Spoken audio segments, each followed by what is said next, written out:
janari 2026, shumë prej pensionistëve kanë marrë më shumë lek në pensionin e tyre. Por a ishte kjo rritja e premtuar e pensioneve? Apo kemi të bëjmë thjesht me një kompensim të përkohshëm ujor? Në episodin e sotëm Takimet e Utën, unë do t'ju shpjegoj nen për nen vendimin e Këshillit të Ministrave që përcakton kompensimin për të ardhurat mujore të pensionistëve. Por me shembuj të thjesht do të shpjegojmë në mënyrë shumë të qartë, sepse për disa pensionistë e përfitojnë të plot vlerën e kompensimit 1800 lek, pse disa prej jush përfitojnë më pak, si mund përfitojnë 200, 300, 400 apo 500 lek kompensim, dhe pse disa prej jush nuk përfitojnë fare asnjë lek kompensim. Unë juftoj të abonohen tani në kanalin tim në YouTube të Uta Nune Kortoqe, të lini pyetjet dhe komentet tuaja dhe unë do të përgjigjem personalisht me shumë kënaqësi në momentin më të parë. Unë juftoj të qëndroni deri në fund të këtij episodit, pasi do t'ju tregoj të vërtetat dhe se si gjen zbatim vendimi i Këshillit Ministrave, njëkohësisht përmes analizës do të kuptojmë se kemi të bëjmë me një kompensim apo me një rritje pensioni. Të nderuar miq, kompensimi i përcaktuar nga vendimi i Këshillit Ministrave nuk është një rritje pensioni, nuk është një shpërndarje e bonusit të fundvitit në 12 muaj, por është thjesht një kompensim i të ardhurave mujore të pensionistëve. Dhe këtu të nderuar miq, do ndalem për të shpjeguar dy koncepte themeltare, të cilët na ndihmojnë për të kuptuar jo vetëm çfarë është kjo vlerë shtesë që marrin pensionistët për çdo muaj dhe do të marrin për gjatë vitit 2026, por njëkohësisht do të kuptojmë edhe se sa do jetë kjo vlerë kompensimi për secilin prej jush të nderuar miq. Fillimisht do të shpjegojmë konceptin pension, pleqërie për lehtësi, dhe duke qenë se kemi numrin më të madh të individëve të cilët përfitojnë një pension nga skema e sigurimit shoqërore, pasi pension pleqërie pasi flitet për rreth 640.000 qytetarë që përfitojnë një pension pleqërie nga skema e sigurimit shoqërore dhe nga ana tjetër, do të shpjegojmë konceptin e ardhur mujore e pensionistëve. Kur flasim për pension pleqërie, do të kuptojmë masën e pensionit e cila del si rezultat i plotësimit të dy kriterëve. Dhe kur flasim për këto dy kriteri janë, kriteri i parë është plotësimi i moshës të daljes në pension sipas përcaktimit ligjor, dhe e dyta numri i viteve kontributive. Dhe në vitin 2026, ligji përcakton që mosha e daljes në pension për burrat është 65 vjeç dhe numri minimal i viteve kontributive për të përfituar një pension pleqërie është 15 vite.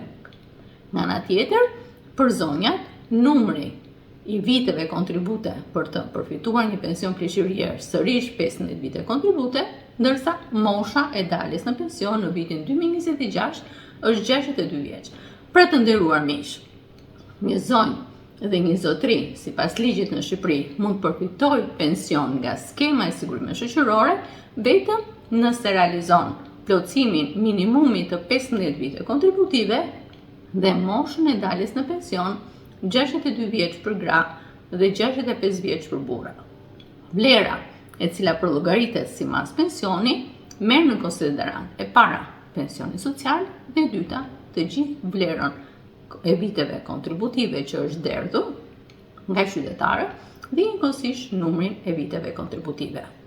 Sa e ardhura mujore e pensionistëve përbohet e para nga masa e pensionit, në këtë rast morëm shembullin e pensionit pleqërisë, nga shtesat që jepen me vendim të Këshillit të Ministrave mbi pension, nga trajtimet e veçanta financiare që përfitojnë qytetarët pensionistë, nga pensione suplementare, nga kompensimet që jepen sërish me vendimin e Këshillit të Ministrave, siç kemi rastin e kompensimit për rritjen e çmimit të energjisë elektrike apo kompensimi për bukët, dhe së fundi nga çdo përfitim tjetër që përfiton qytetari pensionist në bazë të ligjit ose në bazë të vendimit të Këshillit të Ministrave. Pra, e shpjeguar në mënyrë shumë të thjeshtë, masa e pensionit përfshihet në të ardhur mujore të pensionistëve, por kjo e ardhur mujore të pensionistëve krahas masës së pensionit ka edhe disa shtesa të tjera që qytetari përfiton. Dhe pse neve e shpjeguam? Sepse në vendimin e Këshillit të Ministrave, kur flitet për kompensim, flitet në këtë rast për kompensimin e qytetarëve duke marrë për bazë jo masën e pensionit, por totalin e të ardhurave mujore që përfiton qytetari pensionist. Dhe më pas neve do të shpjegojmë se sa janë këto kriterje që përcakton Ministria, pra sa do jenë masat e kompensimit duke referuar totalit të ardhurave mujore. Por pyetjen që juve mund të shtroni në mënyrë shumë të natyrshme është pse jepet ky kompensim. Pra, ku e gjen qeveria shqiptare realizimin e një vendimi mbi çfarë baze ligjore. Nëse referohemi sërish ligjit për sigurimin shoqëror në Shqipëri, aty përcaktohet që qeveria shqiptare, ose në këtë rast do themi edhe institucionet publike të cilat konstatojnë një rënje të ardhurave mujore në varësi të kostos së jetesës, atëherë ligji i jep të drejtën qeverisë që mund të japi një kompensim të ardhurash për të përballuar koston e jetesës së qytetarëve. Pra, nderuar miq, duke qenë se neve kemi një rritje të vazhdueshme të kostos së jetesës, atëherë qeveria ka marrë përsipër të japë një kompensim të ardhurash për të përballuar këtë kosto të jetesës. Por ju të nderuar miq, mund të bëni pyetjen që kjo rritje ose ky kompensim ai përballon vërtet koston e lartë të jetesës. Këtë në këtë rast ne mund ta trajtojmë shumë gjëra edhe në episodet e ardhshme, por ajo çka mund të themi sot është që këto kompensime nuk e plotsojnë dot kërkesën gjithmonë edhe në vazhdim për të përballuar koston e jetesës, duke qenë se masat e pensioneve janë të kufizuara. Ne të fillojmë të shpjegojmë një nga një se çfarë parashikon vendimi i Këshillit të Ministrave. E para në këtë rast, vendimi i Këshillit të Ministrave parashikon që do kemi një kompensim deri në vlerën 1.800 lekë për të gjithë ato qytetarë të cilat kanë një të ardhur mujore të pensionit në vlerë deri 40.000 lekë ose deri në 400.000 lekë. Pra, nderuar miq, vendimi i Këshillit të Ministrave përcakton vlerën deri në 40.000 lekë dhe në kompensimi deri në 1.800 lekë. Kjo përcakton në këtë rast që të gjithë qytetarët nuk do jenë përfitues në masë të plotë të vlerës së kompensimit 1.800 lekë. Por, kjo vlerë kompensimi maksimalen e ka 1.800 lekë dhe minimalen e ka të përcaktuar në varësi të vlerës së të ardhurës mujore. E thënë në mënyrë shumë të thjeshtë. Vendimi i Këshillit të Ministrave ka përcaktuar që çdo qytetar mund të jetë përfitues i këtij kompensimi deri në tavanin e të ardhurave 40.000 lekë. Dhe këtu në këtë rast do marrim një shembull shumë të thjeshtë për ta kuptuar që pse disa prej jush qytetar të nderuar miq do jenë përfitues të vlerës së plot 1.800 dhe pse në këtë rast do jenë përfitues më pak se kaq lekë. Nëse marrim një shembull të thjeshtë, marrim një qytetar i cili e ka të ardhur mujore të pensionit, që siç e shpjeguam në këtë rast përfshihet masa e pensionit të pleqërisë, përfshihen shtesat mbi pension, trajtimet e veçanta dhe me radhë. Nëse e ka për shembull në shumën 39.200 lekë, atëherë në këtë rast vendimi i Këshillit të Ministrave parashikon një kompensim deri në 1.800 lekë. Por ky kompensim në këtë rast nuk duhet të kalojë ose nuk do të kalojë vlerën maksimale të ardhurave parashikuar që është 40.000 lekë. Pra, nëse qytetari ka një të ardhur mujore 39.200 lekë, ai në këtë rast nuk mund ta përfitojë vlerën e plotë të kompensimit 1.800 lekë, pasi kjo do të thotë që ai do të tejkalonte atë tavan që ka përcaktuar vendimi i Këshillit të Ministrave që është 40.000 lekë. Pasi në këtë rast vlera do të ishte, nëse do kishte vlerën 1.800 lekë, atëherë do ishte vlera totale të ardhurave të tij 40.000 lekë, 41.000 lekë. Por vendimi i Këshillit të Ministrave e ka përcaktuar tavanin 40.000 lekë, që do thotë nuk do ketë një vlerë kompensimi që do ta tejkalojë këtë tavan 40.000 lekë. Ndaj në këtë rast, që të përcaktohet se sa do jetë vlera e kompensimit, kemi një formulë shumë të thjeshtë. Nga vlera 40.000 lekë që është tavani i përcaktuar nga vendimi i Këshillit të Ministrave, do të zbritet totali i të ardhurave mujore të pensionistëve, pra e theksojmë totali të ardhurave mujore dhe jo masa e pensionit të pleqërisë, dhe në këtë rast flitet gjithmonë për pensionin e pleqërisë të plot urban, atëherë diferenca në këtë rast do të jetë 40.000 minus 39.200 është vetëm 800 lek. Pra qytetari që përfiton një pension të plot urban, shtesën në këtë rast që do ta ketë të kompensimit do të ketë një shtesë mujore 800 lek. Dhe kjo shtesë mujore do të vijojë për gjatë vitit 2026 të jetë e njëjtë, me ndryshimin që kur të ketë një rritje të masës së pensionit si pasojë e indeksimit, atëherë kjo vlerë kompensimi sërish do të zbritet. Pra të nderuar miq, qytetarët që gëzojnë një pension pleqërie të plot urban, qytetarët në këtë rast të cilët gëzojnë një pension si minator që kanë punuar në tokë ose në profesione të veçanta, kanë të drejtë të përfitojnë në bazë të vendimit të Këshillit të Ministrave një masë kompensimi deri në 1.800 lek në muaj. Por kjo masë kompensimi nuk duhet të kalojë vlerën totale të të ardhurave mujore. Ndaj të nderuar miq, disa prej jush do ta përfitoni të plot vlerën 1.800 lek, e disa prej jush do ta përfitojnë atë të pjesshëm. Ndërkohë që neve kemi edhe qytetarë të cilët e gëzojnë një pension në vlerën mbi 40.000 lek, edhe këta qytetarë në këtë rast nuk do jenë përfitues të këtij kompensimi. Pse e bëra gjithë këtë shpjegim të nderuar miq? Sepse nga të dhënat paraprake kur u shpjegua ky proces rritjesh të ardhurash, u shpjeguar në këtë rast si qytetarët që cilët gëzojnë një pension pleqërie të plot urban do të kenë një kompensim 1.800 lek. Dhe shumë prej jush të nderuar miq, edhe në pyetjet të shumta që më keni drejtuar, e keni marrë këtë vlerë si të mirëqenë që do jetë përfitues për të gjithë ju të nderuar miq dhe për të gjithë qytetarët shqiptar, të cilët e përfitojnë një pension pleqërie të plot. Por vendimi i Këshillit të Ministrave specifikon atë që njihet si tavani i të ardhurave mujore për pensionistët që shërben njëkohësisht për të përcaktuar dhe sa do të jetë vlera e kompensimit. Kjo na ndihmon për të kuptuar që nuk do jenë të gjithë qytetarët shqiptar që gëzojnë një pension të plot pleqërie përfitues të plot kompensimit, por kjo do jetë e lidhur pikërisht me të ardhurat e tyre mujore. Të nderuar miq, kjo logjik ose kjo mënyrë se si është përcaktuar pensionin e plot të pleqërisë përcakton njëkohësisht të njëjtën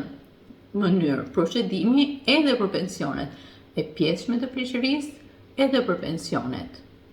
familjare dhe njëkohësisht edhe pensionet e invaliditetit.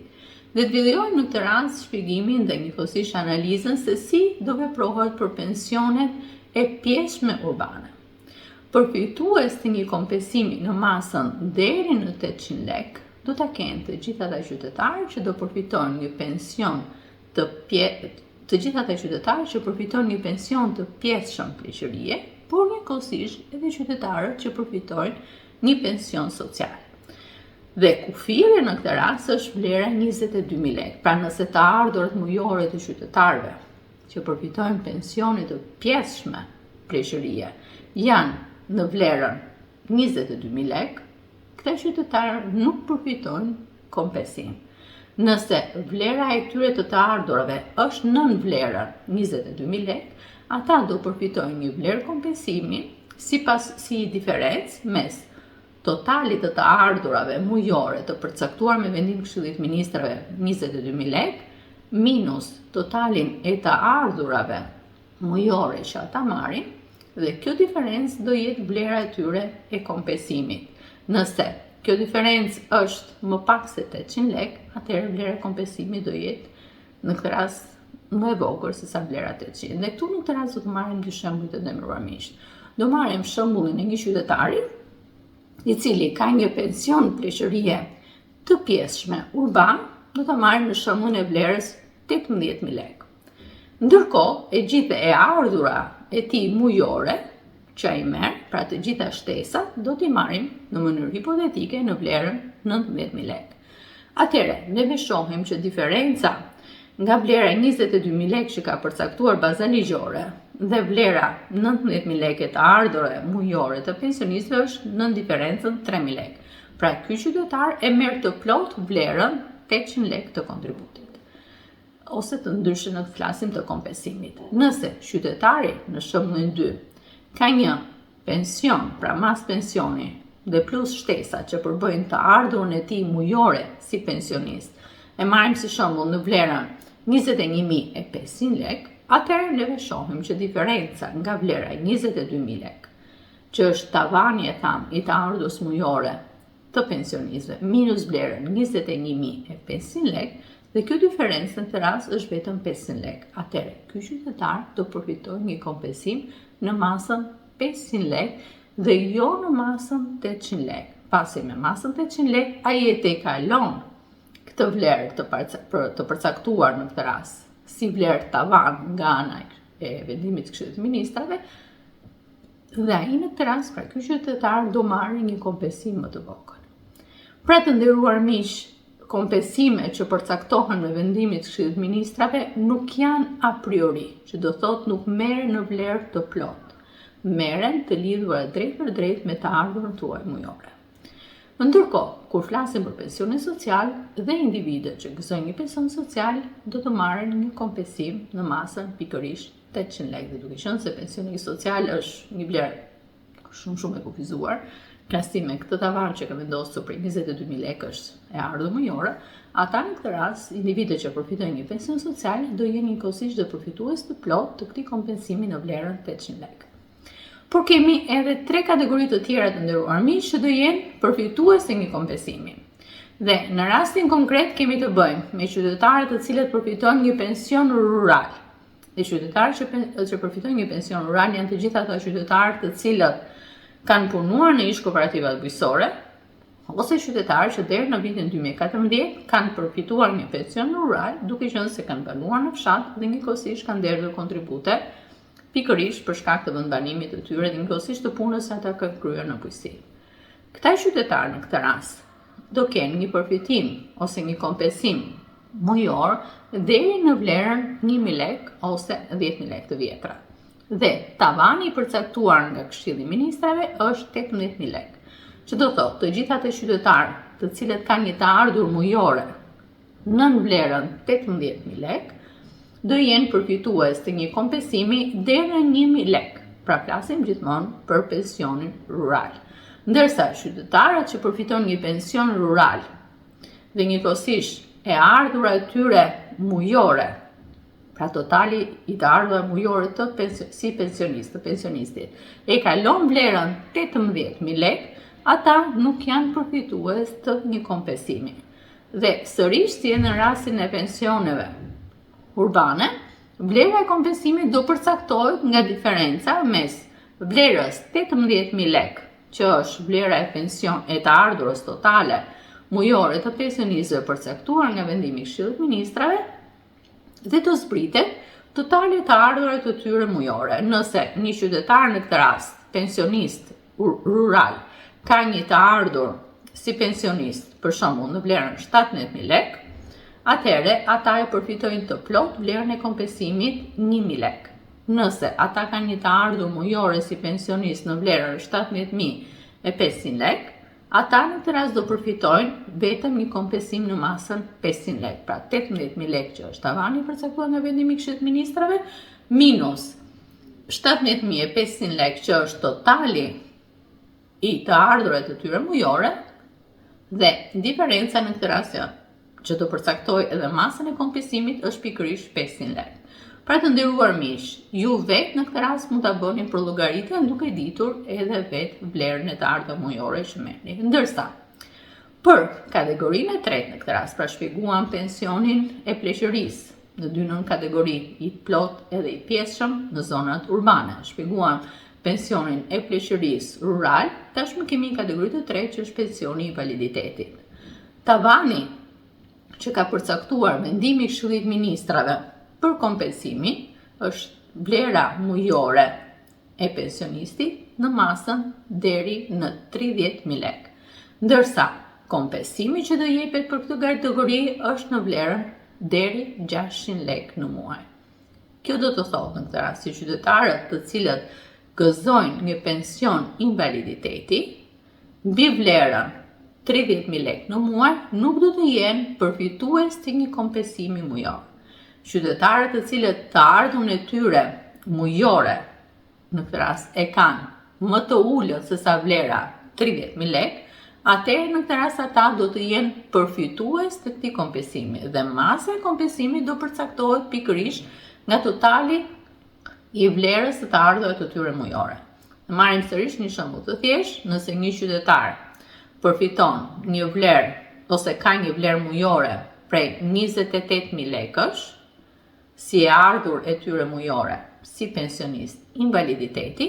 atëherë në këtë rast ata do ta përfitojnë të plot masën e kompensimit 600 lekë. Ndërsa qytetarët të cilët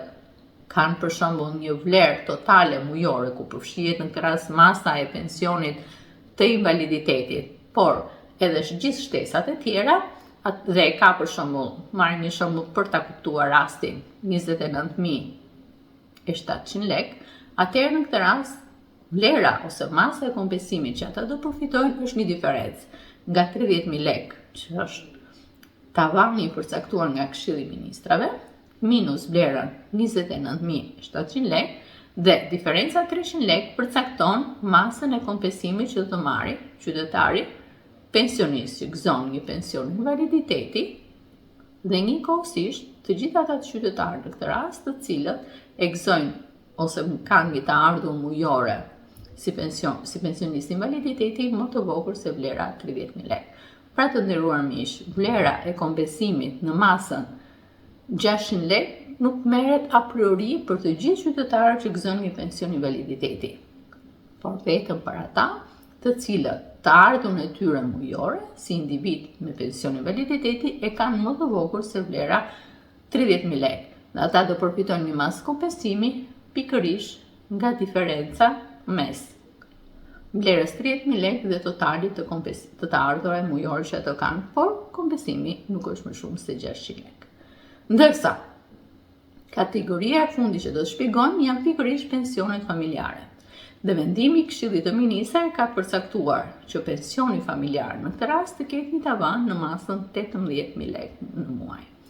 Pra, në këtë rast, kjo do jetë tavani i të ardhurës mujore për të gjitha qytetarët që gëzojnë një pension familjar. Si edhe në rastet ku shpjeguam për pensionin e pleqërisë urban dhe rural dhe pensionin invaliditetit, vijon e njëjta formulë ose njëjta logjikë arsyetimi edhe në rastin e pensionit familjar. Që do thotë, të gjithë ata qytetarë që përfitojnë një pension familjar më shumë se sa vlera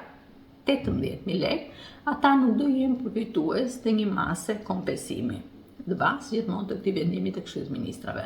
Ndërsa qytetarët që përfitojnë një pension familjar dhe e ardhurave e tyre mujore është më e vogël se sa 18.000 lekë, do jenë një përfitues të kompensimit të ardhurës që Këshilli i Ministrave ka përcaktuar në një vlerë 700 lekë në muaj. Kjo vlerë 700 lekë do përfitohet e plot nëse diferenca mes vlerës 18.000 lekë që përcaktuam ose që shpjeguam që është tavani të ardhurave mujore, është në këtë rast më e vogël, është më e vogël se sa vlera 700 lekë që thamë. Edhe këtu në këtë rast do marrim një shembull, sërish një shembull të thjeshtë për ta bërë edhe më të prekshëm për të gjithë ju të nderuar miq që jeni përfitues të pensionit familjare. Nëse thamë, ne shpjeguam që vlera maksimale është 18.000 lekë të reja. Nëse një individ përfiton një pension familjar dhe vlera totale të ardhurave mujore që ai merr nga skema e sigurimit shoqërore, ku përfshihen në këtë rast e theksuam edhe të gjitha shtesat që jepen, është për shembull në vlerën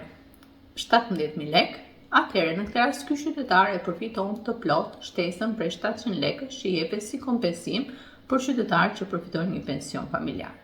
Ndërsa qytetarët që kanë një pension familjar dhe e ardhura e tyre mujore është për shembull në vlerën 17.900 lekë, ata nuk do ta përfitojnë të plotë vlerën 700 lekë, sepse nëse përfitojnë të plotë ata e tejkalojnë tavanin 18.000 lekë, e cila me përcaktim të vendimit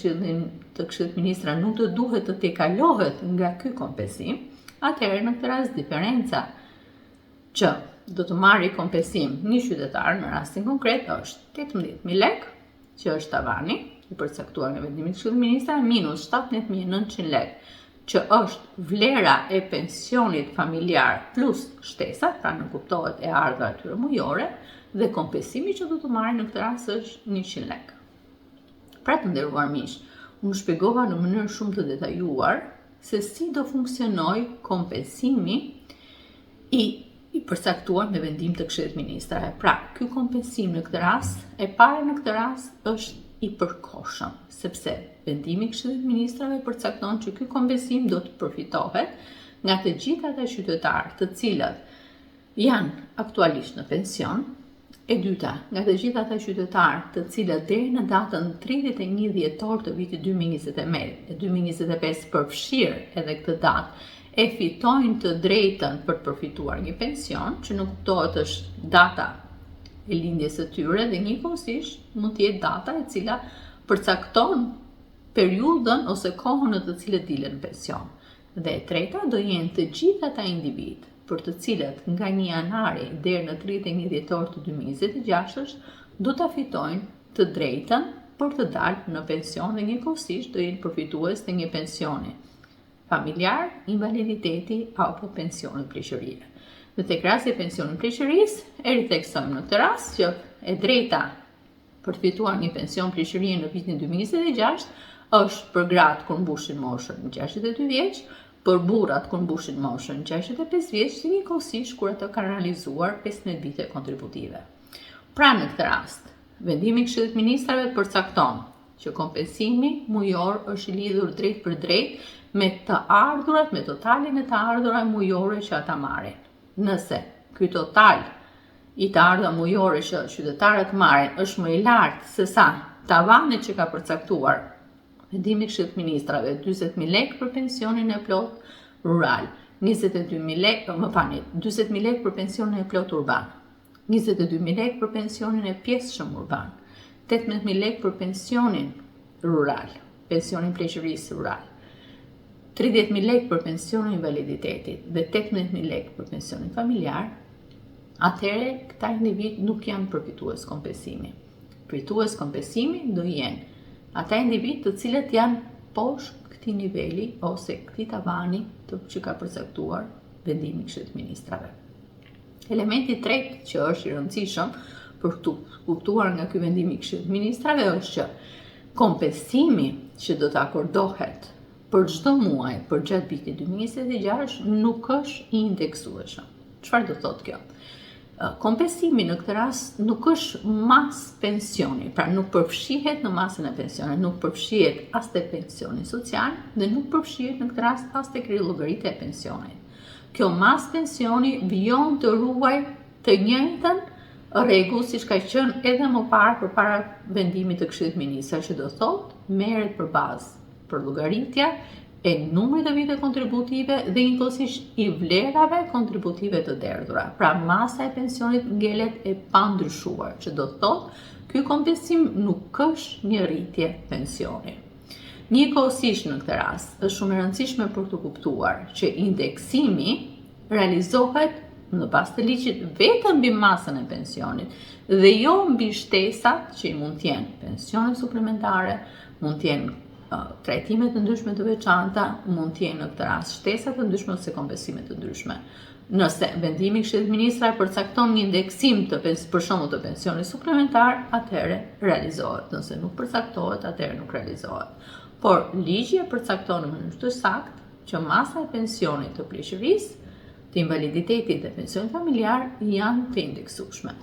Dhe vendimet e Këshillit të Ministrave pas detajojnë se cilët nga zërat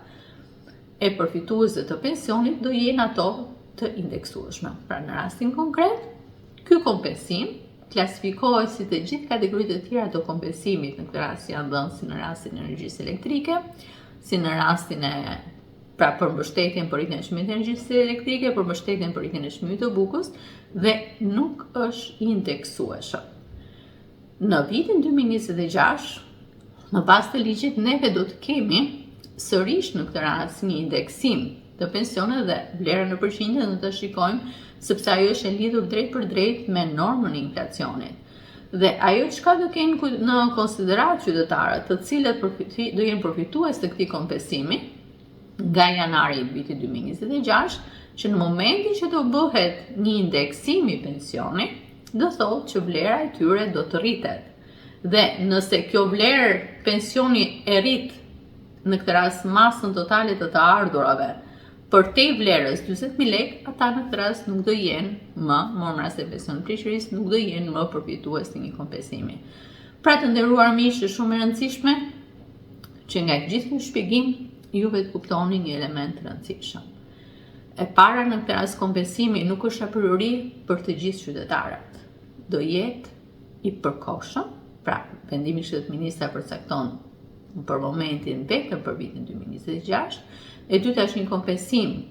i cili është i lidhur dhe drejt për drejt me totalin e të ardhurave tuaj mujore, që nuk kuptohet jo detyrimisht juve do ta merrni të plot, nëse të ardhurat tuaj e janë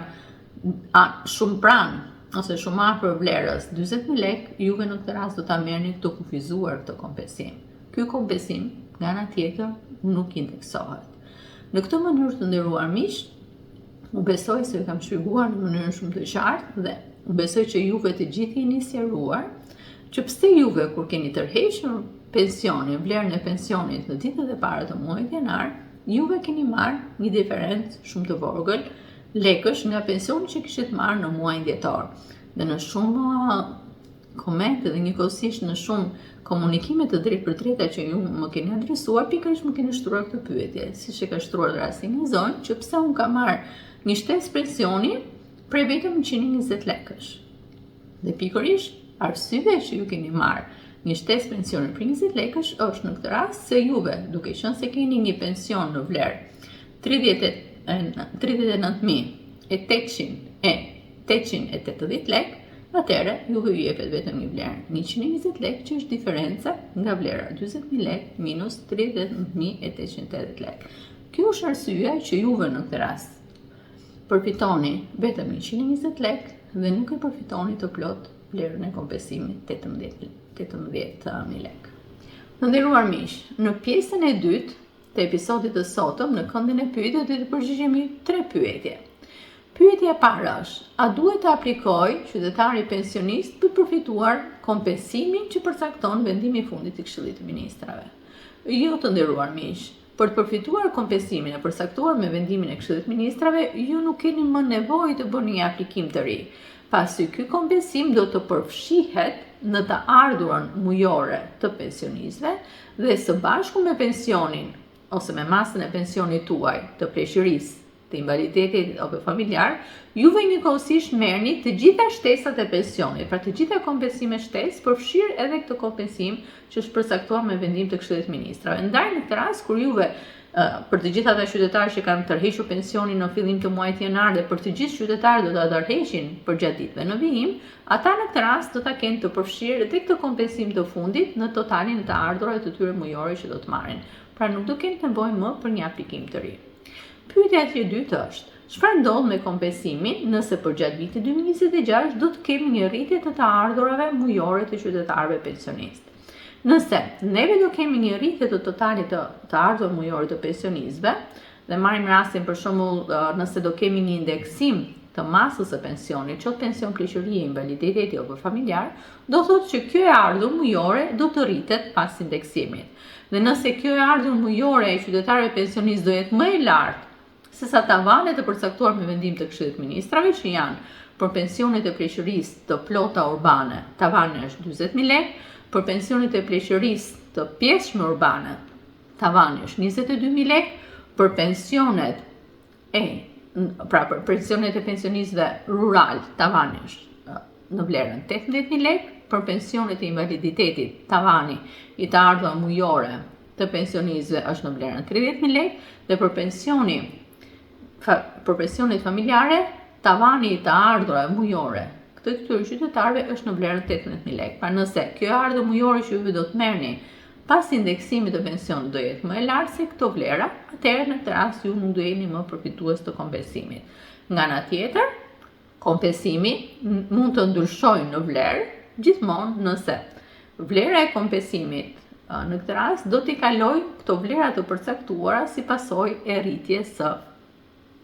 bazë të masës së pensionit nga indeksimi. Pra të nderuar miq, e thënë në mënyrë shumë të thjeshtë. Vlera e kompensimit nuk është statike dhe pandryshueshme. Vlera e kompensimit nuk përfitohet automatikisht nga të gjithë ju që gëzoni një pension. Vlera e kompensimit është e lidhur në mënyrë të drejtë me totalin e të ardhurave tuaja mujore, e cila në këtë rast përcakton edhe vlerën e kompensimit që do të merrni. Pyetja e tretë që shtrohet është, po në vitin 2027, sa do të jetë kompensimi për pensionistat? Në vendimin e Këshillit të Ministrave përcaktohen 3 kategori që do jenë përfitues të këtyre kompensimeve. E para, në këtë rast, këtë kompensim do ta përfitojnë të gjithë qytetarët që janë aktualisht pensionistë. E dyta, të gjithë ato qytetarë që e kanë fituar të drejtën për pension brenda 31 dhjetorit 2025, pra përfshirë dhe këtë datë, dhe të gjithë ato qytetarë që do të jenë përfitues të drejtës së pensionit nga 1 janari deri në 31 dhjetor të vitit 2026. Ndërsa qytetarët të cilët e përfitojnë të drejtën e pensionit nga 1 janari i vitit 2027 nuk janë përfitues të këtij kompensimi. Dhe rikujtojmë, kur flasim për të drejtën e fitimit të pensionit, do thotë është dita në të cilën qytetari plotëson 2 kritere. E para plotëson moshën e daljes në pension dhe për vitin 2026 mosha e daljes në pension për përfituar një pension pleqërie është 65 vjeç për burra dhe 62 vjeç për gra, dhe e dyta, nëse ata në këtë rast kanë plotësuar vitet kontributive minimale 15 vite kontributive. Pra, kushdo nga këta qytetarë që përfiton, morëm rastin e pensionit të pleqërisë, por qoftë e pensionit invaliditetit apo e pensionit familjare që e fitojnë të drejtën brenda 31 dhjetorit 2026 janë përfitues. Ata të cilët e përfitojnë të drejtën e daljes në pension, qoftë pension pleqërie, invaliditeti apo familjar, nga 1 janari i vitit 2027, nuk do jenë më përfitues të këtij vlerës kompensimit. Por, të nderuar miq, kjo nuk do thotë që neve nuk do kemi kompensime për gjatë vitit 2027. Për sa kohë vendimi i Këshillit të Ministrave përcakton vetëm kompensimet e vitit 2026, atëherë neve shpjegojmë këto kompensime. Kur të kemi një vendim të ri të Këshillit të Ministrave për kompensimet e vitit 2027, atëherë do të bëjmë shpjegimet e atij viti. Pasi, nëse referohemi deklaratave politike të drejtuesve politik, në Shqipëri është deklaruar në këtë rast si për vitin 2026 edhe në vazhdim do kemi disa kategori kompensimesh ose disa nivele kompensimesh. Se sa do jenë ato në vitin 2027 në vijim, ne do t'i shikohim në bazë të vendimeve të Këshillit të Ministrave që do vinë në periudhat e mëvonshme. Miq, siç e pam përgjatë gjithë shtjellimit të analizës sonë në këtë episod, vlera shtesë që qytetarët pensionistë do të marrin nga 1 janari 2026 deri në 31 dhjetor 2026 nuk është një rritje pensioni, sepse nuk kemi të bëjmë me ndryshim të masës së pensionit, nuk kemi asnjë rritje të pensionit, në këtë rast pensioni social, por në këtë rast nuk kemi asnjë ndryshim të formulës së prollogaritjes së pensionit të pleqërisë. Nga ana tjetër, nuk kemi të bëjmë në këtë rast as edhe me një bonus të shpërndarë në 12 muaj, pasi kjo vlerë shtesë nuk përfitohet automatikisht nga të gjithë qytetarët pensionistë dhe nuk përfitohet në mënyrë të plotë, pra si vlerë plot përsëri nga gjithë qytetarët pensionistë. Por kemi të bëjmë vetëm me një kompensim të ardhurave mujore të pensionistëve, kompensim në këtë rast i cili është i kufizuar në kohë, por i kufizuar edhe në vlerë. Është i kufizuar në kohë sepse ky kompensim do të jepet nga 1 janari deri në 31 dhjetor të vitit 2026 dhe është njëkohësisht një kompensim i kufizuar në vlerë, sepse jo të gjithë qytetarët do ta përfitojnë të plot këtë vlerë kompensimi. Të gjithë qytetarët në këtë rast, të cilët e kanë vlerën e të ardhurave tyre mujore më shumë se sa tavani i përcaktuar në vendimin e Këshillit të Ministrave, dhe risillni në kujtesën tuaj që tavani i përcaktuar në vendim të Këshillit të Ministrave si e ardhur mujore për qytetarët pensionistë që gëzojnë një pension urban të plot pleqërie është në vlerën deri 40.000 lekë, për qytetarët që gëzojnë një pension pleqërie urban të pjesshëm është deri në vlerën 22.000 lekë, për qytetarët që gëzojnë një pension rural e ardhurave tyre mujore është, pra tavani përcaktuar në vendim Këshillit të Ministrave është në masën 18.000 lekë, pra deri në vlerën 18.000 lekë, për qytetarët të cilët gëzojnë një pension invaliditeti, kjo total i të ardhurave të tyre mujore është deri në vlerën 30.000 lekë, Dhe për qytetarët që gëzojnë një pension familjar, totali i vlerave të të ardhurës së tyre mujore është deri në vlerën 18.000 lekë. Për qytetarët që gëzojnë një pension mbi këto vlera nuk janë përfitues të këtij kompensimi. Ndaj në këtë rast themi që jo të gjithë qytetarët pensionistë do jenë përfitues të kompensimit. Dhe elementi i dytë, që themi ne që është i kufizuar në vlerë, për faktin sepse vlera e kompensimit do përcaktohet në këtë rast edhe si diferencë mes totalit të të ardhur mujore që ka qytetari pensionist dhe këtij tavani që ka përcaktuar vendimi i Këshillit të Ministrave. Nëse